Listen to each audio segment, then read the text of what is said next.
Let's talk about ideas for just a moment. Sometimes I fantasize about living as a hermit. I've had this fantasy for a long time, and I'm sure lots of people have it as well. Fantasize about living as a hermit up in a cave in the mountains. I even tried it once when I was about 16. Just had my driver's license, drove up to the mountains, parked the car, went up. Couldn't find any caves, so I hung out by a tree. That lasted for an entire afternoon. I sat at the base of the tree and tried to have deep thoughts. Well, what I discovered in that adventure was that deep thoughts need soil. Like the background on the LylesBrother channel there, I chose a dark soil, rich in fertile nutrients as the background, because I was trying to be profound, trying to be analogous to the idea of growing ideas here on this channel.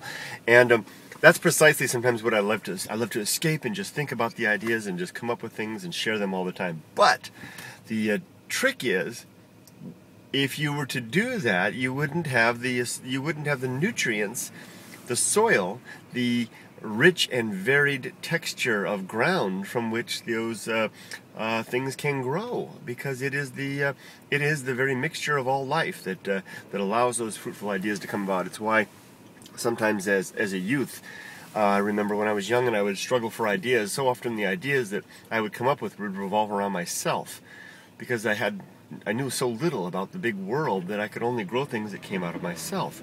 And it seems that as we get older, sometimes we can then venture, and we have more experience, more education, more social contacts, and all that good stuff. We can then begin to venture our ideas out beyond the self into the rest of the world. There's all kinds of ideas that we could delve off into about the onion-shaped nature of consciousness as it moves out from the self into the society at large.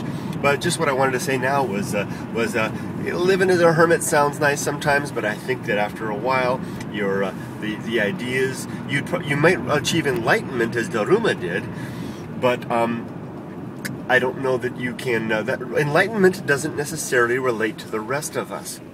It's sometimes the idea of achieving enlightenment, and this has happened to some friends of mine. You know, they've so delved into themselves that they've lost everybody else. They've lost themselves to the world and have gone someplace, and maybe it's someplace worthy, I don't know, but someplace very different and distant from where we live. And in a way, that's a social disconnect that is perhaps pleasurable to those who experience it. I don't know. Those meditative monks who achieve nirvana perhaps achieve something nice, but it's not necessarily something that the rest of us can relate to.